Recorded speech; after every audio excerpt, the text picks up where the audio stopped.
Servus hier bei Tub 108 Channel.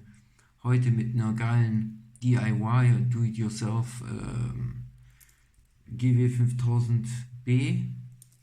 Ähm, ja, first things first. Ich muss euch sagen, ihr müsst sehr vorsichtig arbeiten. Also ich garantiere hier für keine Schäden, weil ich habe das jetzt einfach selber gemacht, weil ich dachte mir, okay, es gibt eigentlich die Uhr gar nicht zu haben in Deutschland und ich glaube, die wurde 2009 veröffentlicht, wenn ich nicht irre, irgendwie sowas habe ich mitbekommen und ich habe geschaut im Internet und importieren kann man die sich gebraucht für 600 Euro, richtig kranke Preise, Mann. Da habe ich mir gedacht, what the fuck, ey, mache ich mir lieber die Uhr selber. Und das Einzigste, was ich sagen kann, wie gesagt, bevor ich anfange mit dem Beschreiben, wie das geht, ihr müsst wissen, ich garantiere hier nichts für nichts. Ich habe es selber gemacht, ich wusste nicht mal, wie das geht. Ich habe ein paar Module mal gewechselt zwischen Uhren, davor die Bluetooth-Uhren negativ, positiv, weil ich wollte das nicht mit dieser Rumgeblöderei, mit diesen Folien, Quatsch, ey. Ich will original Casio-Qualität haben und deswegen habe ich immer, wenn ich mal zwei doppelt, also Uhren, das zeige ich mal irgendwann mal, wie ich das gemacht habe. So habe ich halt angefangen. Ich habe Bluetooth oder allgemein Negativuhren mit Positivuhren gewechselt, die Module, weil ich einfach nicht wollte, dass ich da Folien rumspiele. Dann gebe ich lieber 80, 50 Euro aus für eine andere Uhr, tausche die Module um und habe aber richtige Qualität, also Casio-Qualität, ohne Folien, so Quatsch. Deswegen sage ich euch, ich hatte ein bisschen Übung davor. Ähm, aber es ist jetzt nicht, sage ich mal, ja, es ist halt schon ein Endboss. Also diese Uhr hier zu machen, ist eine Kunst für sich. Es ist ein bisschen schwierig, aber mit den richtigen Werkzeugen, die zeige ich euch dann noch jetzt, da könnt ihr das einfach machen. Aber wie gesagt, ich riskiere hier nicht irgendwas. Ich will auch nicht in den Kommentaren hören, oh, was hast du für einen Scheiß. Nein, ich habe das selber gemacht und es funktioniert. Ich habe hier die Uhr. Ich habe auch noch Bilder, wie ich die aufgemacht hatte. Weil ich mache das jetzt nicht nochmal auf, das will ich auch noch sagen, weil ich will die Uhr nicht mehr aufmachen. Ich habe mir geschworen, ich will die Uhr nie wieder aufmachen und dass Staub oder so reingeht und so. Ich bin sehr, sehr, sehr penibel mit meinen Sachen. Wenn ich was anfasse, dann mache ich es auch wieder zu und ich denke, okay, jetzt ist es gemacht, ich mache es nicht mehr auf. Und ich wollte eigentlich davor niemals und danach auch eigentlich kein Video machen. Und dann habe ich mir gedacht, hey, irgendwie könnte das doch von Interesse sein. Vielleicht will das ja jemand auch machen. Und deswegen habe ich das Video jetzt hier, also in Bearbeitung. Ja, wie gesagt, erstens, ihr braucht, gut, die habe ich jetzt modifiziert, aber ihr braucht eine 5610. Ich habe jetzt nicht die mit den roten Umrandungen, ich habe die andere. Jetzt habe ich die schon modelliert, sorry, aber ich schreibe nachher noch das, wie die genau heißt. Also das ist die negative 5610B heißt die, glaube ich. GWM 5610B. Wenn ich mich nicht irre, sonst korrigiert mich unten. Ihr braucht auf jeden Fall diese Uhr. Ich mache nachher noch ein Foto rein oder ich blende die jetzt ein, welche Uhr ihr braucht. Weil hinten steht auf dem, wenn ihr das nicht schon wisst, hier hinten auf der Backplate steht ja, welche Modulnummer das ist, welche ihr eingebaut habt. Ja, welche Casio eingebaut hat. Diese unterscheidet sich von der Größe. Sag ich mal, ihr könnt ja keine Bluetooth einfach ausbauen von den anderen 5600er in die 5000er. Das geht nicht, weil das Modul einfach nicht passt. Deswegen müsst ihr gucken, dass die Zahl stimmt. Hier zum Beispiel bei der 5000er, ja, steht hinten auch, wartet mal, hier in so einem kleinen Rahmen, steht die Nummer drin. Das sind vier Nummern. Hier ist die 3495, ja. Dann könnt ihr auch nur 3495 Module einbauen. Okay? 3495 Module könnt ihr nur einbauen.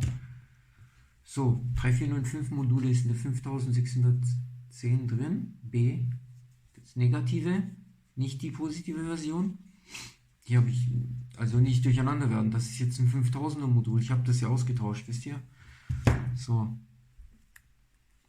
Jetzt müsst ihr natürlich auch die richtigen Werkzeuge haben. Ich blende die jetzt auch ein. welche Werkzeuge ihr ungefähr braucht, welche ich von Gebrauch genommen habt. Wenn ihr damit arbeitet, also ihr müsst auf jeden Fall ja hinten diese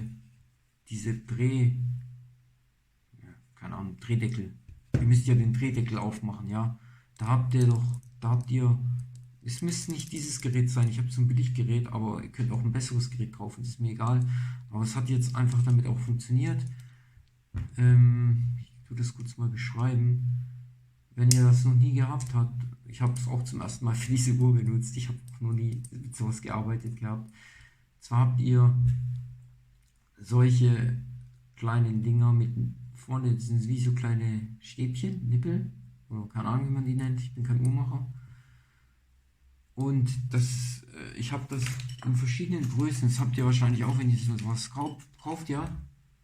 Hier, das sind bei mir in so einer Schale drin. Und die passen in diese Einkerbungen hinten an diesem Drehdeckel. Müssen die reinpassen, ja. Sonst, wenn es nicht reinpasst, könnt ihr es ja nicht aufdrehen. Deswegen müsst ihr diese Teile einfach hier reinstecken, ja. Einfach hier rein. Und dann, ja. Einfach rein, zack. Und dann drehen, gegen den Uhrzeigersinn. Also wenn ihr die Uhr aufmacht, müsst ihr gegen den Uhrzeigersinn drehen.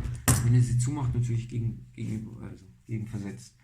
Jetzt kommen wir auch noch zu der ersten kniffligen Sache.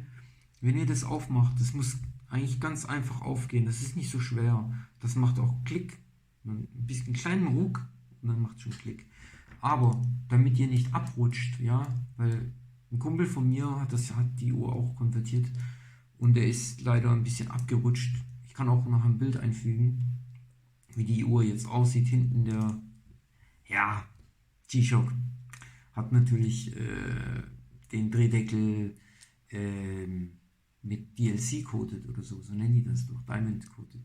Egal, auf jeden Fall verlasst euch nicht auf dieses Diamond Coating, weil wenn ihr einmal abrutscht mit diesem Metallstäbchen, dann macht ihr euch so einen fetten Kratzer rein. Das sieht nicht schön aus. Also mein Kumpel will sich jetzt eine neue Uhr holen. Alleine nur wegen, ja, Perfektionist halt. Ich bin auch so. Deswegen passt auf jeden Fall auf, dass ihr mit diesen kleinen Stäbchen da drin bleibt. Und dann drückt ihr einfach gegen den Uhrzeigersinn und versucht nicht Druck aufzubauen nach vorne, nach hinten, sondern am besten hebt ihr mit einer Hand dieses Teil hier, okay, wenn jetzt was runterfällt, egal, hebt ihr am besten das Teil hier mit ein paar Fingern, ja, dass es zentriert ist und dann drückt ihr so auf, ja, zack, so, drückt ihr einfach auf. Wenn ihr das ohne der Hand blockiert, dann ist es eher wahrscheinlich, dass sie ausrutscht und irgendwie das Ding damaged, ja. Dann ist es scheiße. Weil so eine Backplate gibt es kaum zu kaufen, gell. Ich habe geschaut, da gibt es nur noch, also mein Kumpel wollte ja auch eine kaufen, hat aber keine gefunden. Deswegen, gebrauchte 5000 hat er auch nicht gefunden. Egal, auf jeden Fall. Jetzt habe ich das Wichtigste schon gesagt, bevor ihr es aufmacht. Ja, ich zeige nachher noch Bilder ich blende die jetzt immer ein, weil ich habe so ein DIY noch nie gemacht, ja. Auf jeden Fall blende ich immer ein, wenn ich über ein Thema rede, zeige ich kurz, wie das eingefügt wird. Ich mache dann noch ein paar Bilder und füge die hier ein. Auf jeden Fall macht ihr das so auf, ja. Dann ist die Uhr schon mal offen. Dann seht ihr auch innen drin den Dichtring. Der muss später auch in der gleichen Position rein. Das dürft ihr nicht irgendwie. Manchmal, wenn ihr den Drehring zumachen wollt, springt auch. Weil das ist ziemlich blöd gemacht, so, gell. Hat ein bisschen Spannung und die kann auch manchmal leicht rausfallen. Weil als ich die aufgemacht habe, war die sogar ein bisschen schräg. Ich weiß nicht, ob es vom Werk aus so war.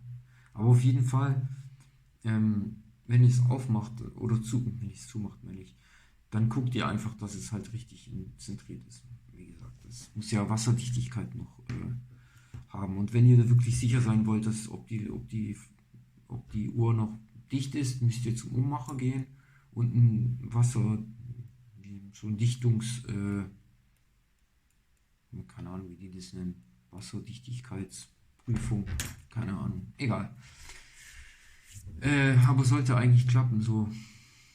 Auf jeden Fall, ich habe hier jetzt eine kleine Liste gemacht. Also einen Drehdeckel müsst ihr auf jeden Fall erstmal aufmachen, ja. Ich tue auch die Liste nachher abfotografieren, damit ihr es sehen könnt. So, dann habt ihr vor euch so eine Plastikabdeckung. Die soll das Modul vor Erschütterung schützen und die ist zwischen dem Drehdeckel und zwischen dem Modul.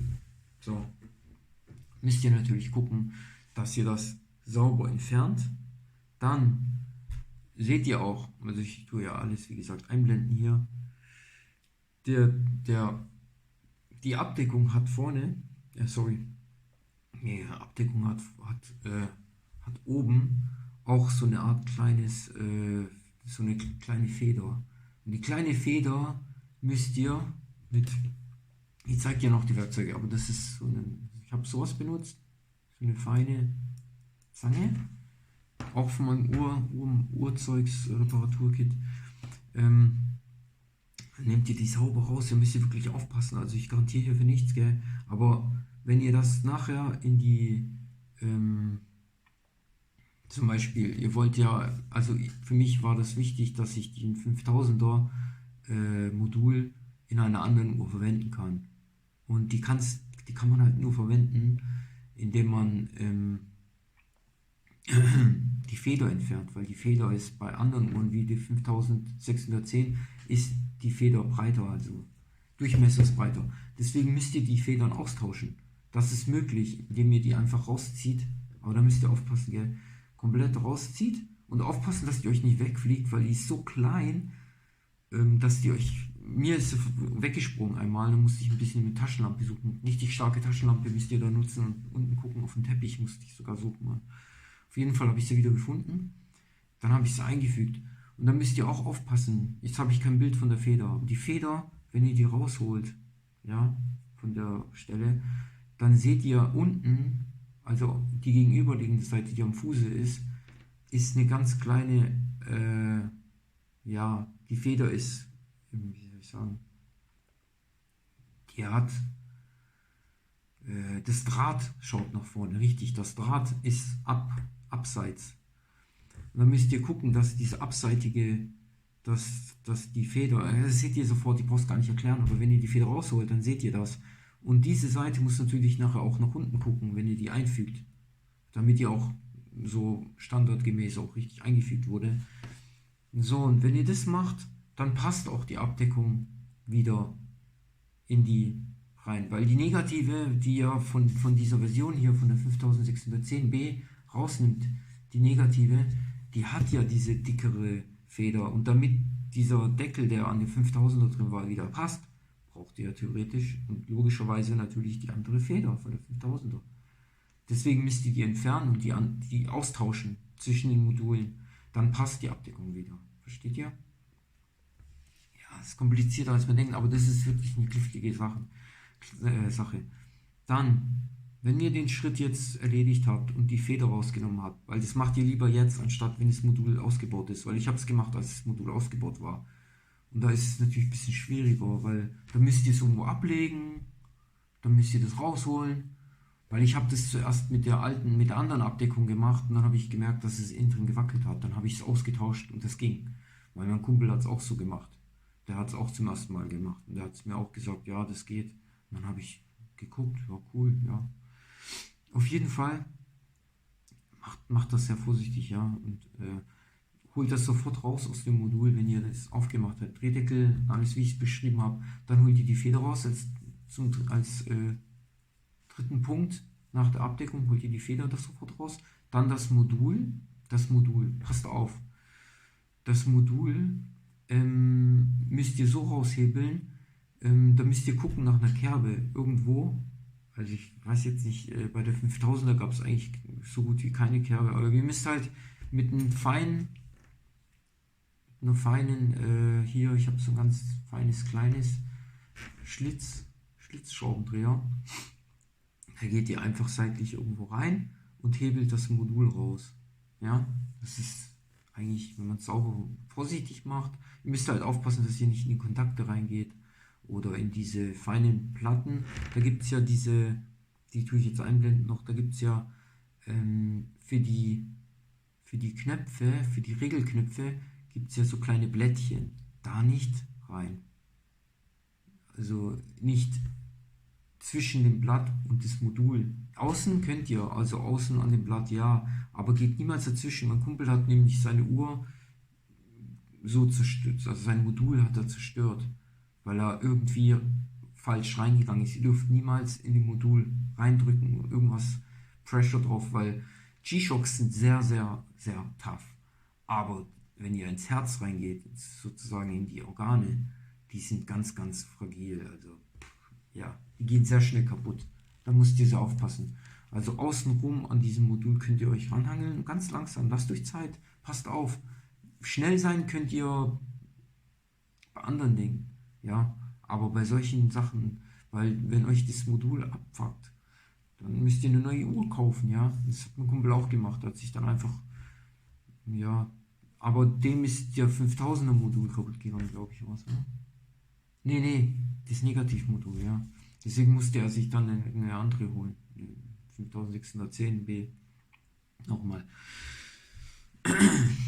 Oder er hatte, glaube ich, ein zweites Paar. Stimmt, er hatte ja zwei, dann hat er das andere genommen, aber hat sich nochmal dazu eins gekauft, weil er es dann trotzdem nochmal haben wollte. Egal. Auf jeden Fall, Feder kommt raus, Modul kommt raus, vorsichtig raushebeln. Dann deckt ihr am besten alles ab, weil ihr wollt, dass kein Staub reingeht. Kein Staub in das Innere, in diesem Glas oder auf dem Modul. Dann dreht es auch andersrum irgendwo hin, deckt es ab und macht an der anderen Uhr weiter, weil die müsst ihr ja auch öffnen. Die andere Uhr ist viel einfacher. Da habe ich jetzt keine Bilder, aber das erklärt sich von selbst. Da müsst ihr natürlich die Schrauben hier lösen, die 4 Schrauben, den Schraubenzieher, ich habe so eins, ein kleines. Dann, wenn ihr das gelöst habt, ist auch so sowas wie eine Abdeckung. Also da ist eine Abdeckung, ein Gummi, Silikon, grau, die holt ihr raus. Drunter ist auch so eine Folie, die ist ein bisschen durchsichtig schwarz.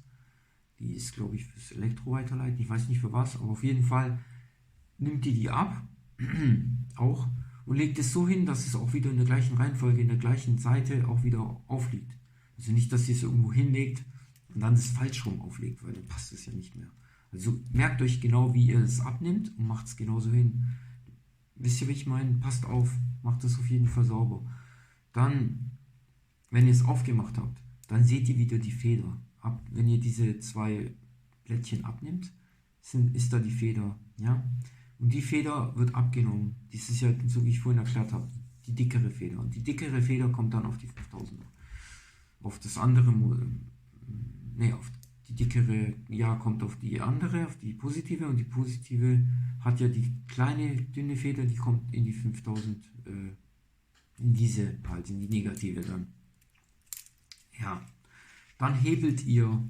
Also ist mein Gefühl, mein Empfinden gewesen, dass diese einfacher zu entfernen war, weil da irgendwo außen herum eine Kerbe war. Und die Kerbe bin ich leichter reingekommen und habe es dann so leicht rausgedrückt. Ich habe es dann so gehoben, leicht rausgedrückt.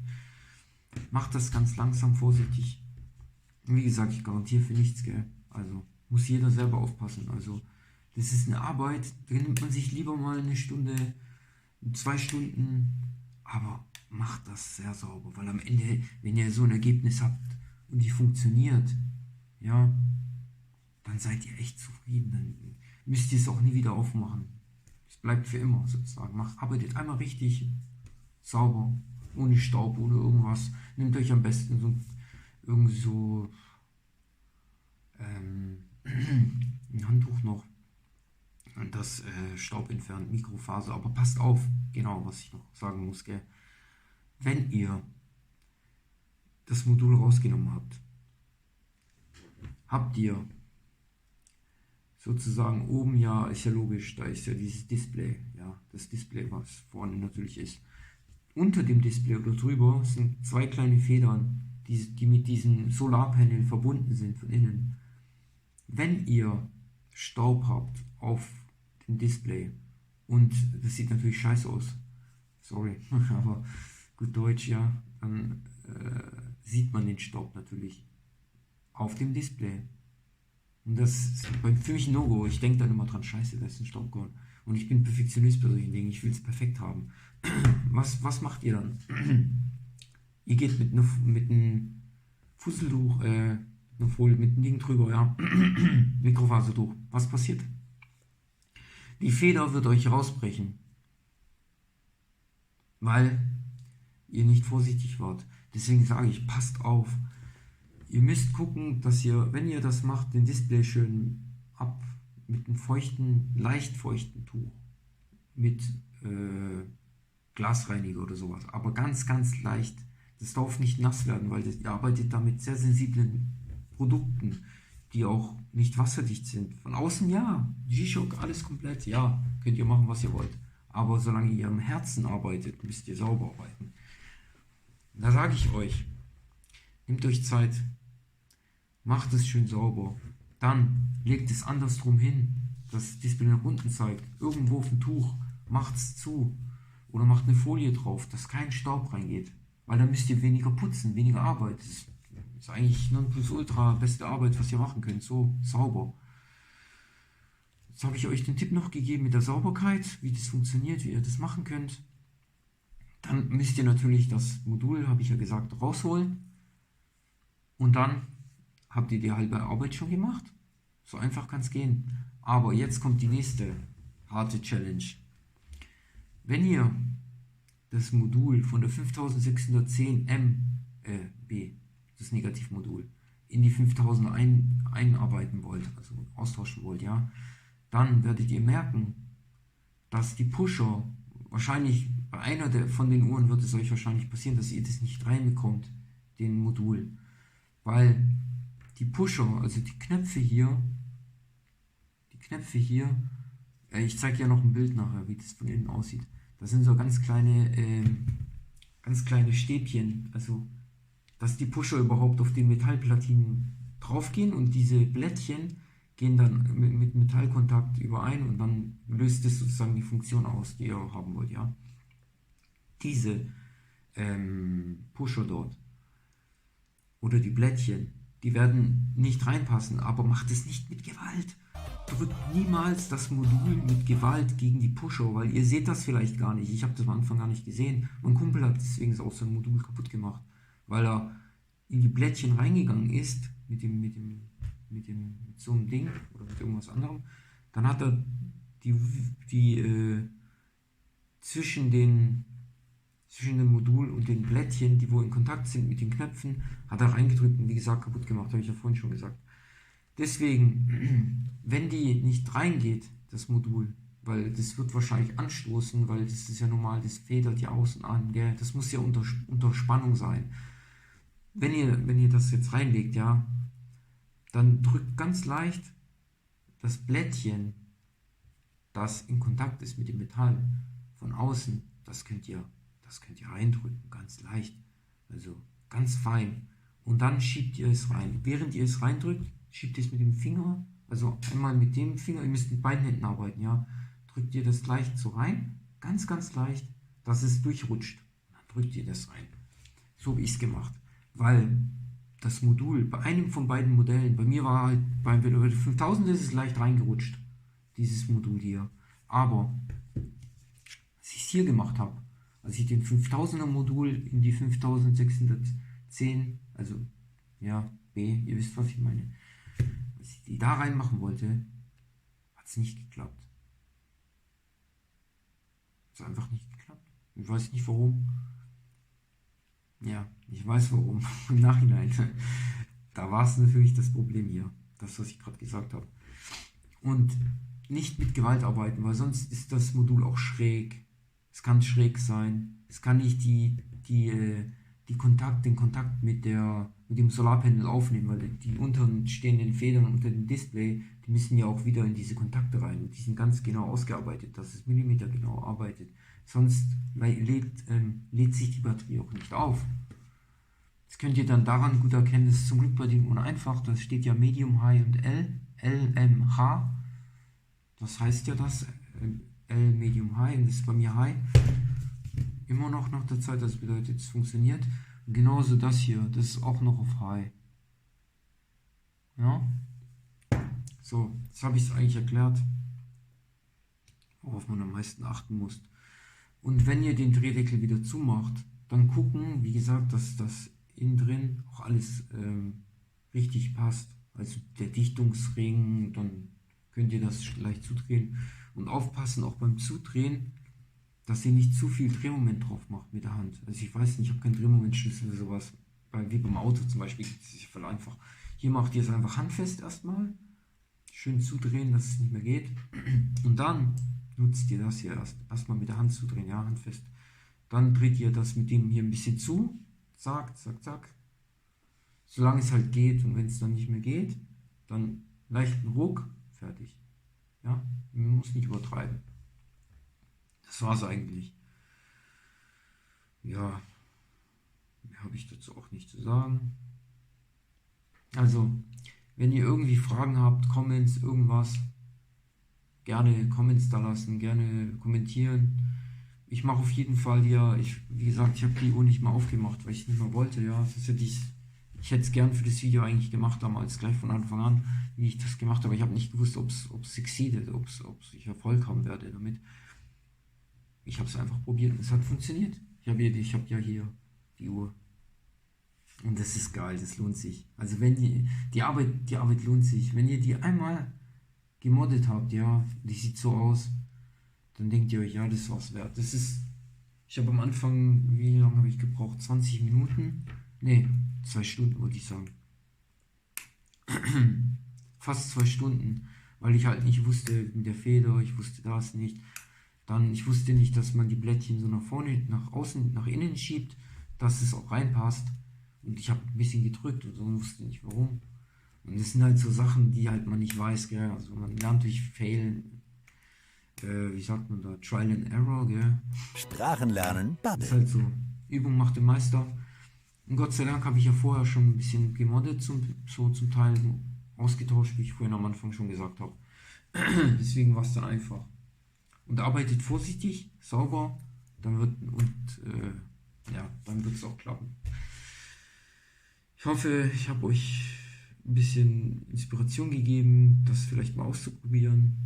Passt auf, gell? Also, ja, kann es nicht oft genug sagen. Aber es ist natürlich geil, die Möglichkeit ist da, weil anders kriegt man die Uhr halt gar nicht mehr, gell? Also, wie willst du die bekommen in Deutschland? Ich weiß gar nicht, ob die überhaupt rausgekommen ist. Aber so werden auch neue Welten. Also mein Gehirn ist aufgegangen. Ich dachte, boah, das kann man machen. Ich habe es einfach von heute auf morgen. Ich habe nicht mal gegoogelt, um das rauszukriegen. Ich habe einfach gedacht, ich habe jetzt 2 graue Uhren. Also ich habe 2 gelbe Uhren, 2 rote Uhren. Also doppelte Uhren sozusagen. Das eine negativ, das eine positiv. Aber ich will die eine auch mal positiv haben. Ich habe die ja schon 2-mal. Also dann tausche ich die doch einfach aus. So war mein erster Gedanke, ja. Und so hat alles angefangen. Und dann habe ich einem Kumpel das erzählt und der hat gedacht, ja, okay, ist schon hart, wow, krass und so, kann man das machen, wirklich, ich habe voll Angst und so. Dann habe ich es ihm erklärt, er hat es dann gemacht, hat es geklappt. Und dann hat er seine Lieblingsuhr, die 5000, das ist ja auch meine Lieblingsuhr, hat er dann gesagt, er macht es dort. Er will das auch dort so machen. Dann habe ich gesagt, ja, ich weiß nicht. Ich habe auch Angst gehabt irgendwie. Und ob es ein gutes Modul dafür gibt. Und dann habe ich rausgekriegt, dass es geht mit ihm. Müsst halt auf die Modulnummer achten, wie ich am Anfang gesagt habe, wo hinten drauf steht die 4 Ziffern. 3495 ist bei mir drin gewesen. 3495 Modulgröße. Und in der überladenen, also wir nennen die überladene, immer diese Zahlen 5610b, aber überladen, weil die halt überall, weil die so viele Schriftzüge hat, ja, habe ich einfach zu ihm gesagt, jetzt heißt die überladene für mich, ja. Er nennt sie überladene Tron. Auch gut. Auf jeden Fall, hier steht auch dann drauf, wenn ihr genau drauf guckt, dieses viereckige Ding, neben Casio rechts steht 3495. Also, dann wisst ihr schon mal, dass ihr richtig seid. Aber aufpassen, wenn ihr die Tron, also ich tue noch mal ein Foto reinfügen, ja. Ihr könnt 2 Module sicher einfügen von der GWM 5610B. Es gibt ja einmal die Version hier und dann gibt es doch noch das andere ohne Schriftzüge, komplett schwarz. Ja, Und das Modell ist etwas älter. Das hat nicht alle Funktionen. Zum Beispiel kann man es nicht auf Deutsch stellen, die Tageszeit, Tage, das ist bei mir Englisch, aber man kann es zum Beispiel da nicht einstellen, ja, bei dem Modul, das ich getauscht habe. Und deswegen nehmt euch am besten die Uhr hier, die Valadine, ja, Valadine, ihr wisst, was ich meine, ich habe es schon erklärt. Nehmt euch lieber die Uhr, weil dann seid ihr sicher, dass ihr alles geupdatetes Modul habt. Da könnt ihr die Tageszeiten ändern, wie bei der 5000er. Da könnt ihr auch, dann ist es genau eigentlich 1:1 original. Was die 5000er schon konnte, habt ihr dann. Ihr könnt es auf Deutsch stellen, Italienisch, was auch immer, was ihr wollt. Ja. Okay, viel Spaß und ja, okay, was heißt viel Spaß? Ich hoffe, ihr hattet Spaß mit dem Video. Lasst einfach ein paar Comments da, wenn ihr Bock habt. Ja, ich kann euch gerne helfen, Tipps geben. Keine Ahnung, ihr könnt mich auch fragen, ob ich mal Videos über andere Sachen drehen soll. Gebt mir einen Hinweis, dann mache ich es für euch. Wenn es möglich ist, ja. Zum Beispiel, wie man Armbänder wechselt oder kürzt, kleiner macht, Mods einfügt. Könnt ihr natürlich auch genau, was ich noch sagen wollte, jetzt fällt es mir ein. Bevor ihr hier arbeitet, ja, ist das Resinband oder das Band, egal welches Band, ja, es kann sein, das blockiert eure Backplate. Aber das ist eigentlich selbstverständlich, was man da macht, oder? Müsst ihr es einfach mal, aber falls ihr es noch nie gemacht habt, hier dazwischen sind Federstege, ja, da geht ihr mit so einem Werkzeug, ja, geht ihr da rein und schiebt die Feder raus und zack, dann damit die Feder rausgeht. Passt auf, dass nicht euch ins Gesicht springt, weil die Federn manchmal springen die weg. Bei denen jetzt nicht, aber zum Beispiel bei den hier, wenn ihr oben reindrückt, hier, zack, und wenn ihr das hier reindrückt in die Löcher hier, dann drückt das die Feder hier ein. Und wenn ihr das dann raushebelt, dann kann sein, das springt euch ins Auge. Ist mir schon mal weggeflogen, ist dann hinten irgendwo gelandet. Ja, also aufpassen, gell? Ihr könnt euch verletzen. Entweder ihr tragt eine Brille, wenn ihr euch unsicher seid. Tragt einfach eine Brille, nur eine, Hauptsache keine Sonnenbrille, dann könnt ihr nichts sehen. Außer ihr könnt was sehen, dann ist okay. Ja, wie gesagt, ich habe jetzt schon alles gesagt, glaube ich. Wenn ich irgendwas vergessen habe, schreibe ich es nochmal rein, unten in die Beschreibung. Arbeitet vorsichtig. Staubfrei, abdecken, öffnen, schnell wechseln. Also mit schnell wechseln meine ich, wenn ihr was aufmacht, ihr müsst vorher denken, wenn ich das Modul jetzt reinmachen will, ich habe alles genau rausgeholt aus den Uhren. Ich will das Modul jetzt reinfügen, ja. Dann muss ich ja auch das Gehäuse öffnen, also umdrehen und dann das Gehäuse, dem Modul einfügen. In dem Moment, in dem ihr das macht, vergeht Zeit. Je länger ihr Zeit lasst, natürlich kann Staub reinfliegen, irgendwas Dreck. Deswegen habe ich nur schnell gemeint, ihr müsst switchen mit dem Kopf, ihr müsst schon wissen, okay, der Handgriff geht jetzt dahin, das Gehäuse muss ich umdrehen, dem Modul einfügen, leicht richtig zentrieren, das muss ja irgendwie reingehen, das ist meistens eigentlich logisch. Dann das Wissen, okay, ich brauche jetzt das hier, damit die auch richtig eingefügt sind, reinrutschen, fertig. Also, wenn ihr was macht, dann akkurat und gut. So habe ich das für mich halt aufgenommen, dass es so am besten funktioniert. Ja, bin jetzt kein Profi, aber ich habe es hier geschafft. Also, wie gesagt, ich bin Anfänger, ich bin kein Uhrmacher. Ich bin einfach nur Fan, kein Fan eigentlich, ich mag nicht dieses Wort Fan, Fanboy, das ist eigentlich schlecht behaftet, aber ich mag G-Shocks, mag auch andere Uhren, aber ich bin ein ganz großer Fan von diesen kleinen Squares, das ist nochmal geil. Deswegen, man hat richtig Fun damit und man kann machen, was man will irgendwie, aber wenn ihr das öffnet, genau, dann geht die Garantie natürlich weg, ja, also, aber ist ja auch egal, die Uhren sind sowieso unzerstörbar. Okay, bis dahin, Turbo 08 Channel, abonniert meinen Kanal, weil dann verpasst ihr auch nichts Geiles, was ich so noch bringe in den nächsten Monaten an Content. und ja, viel Spaß. Bis dahin.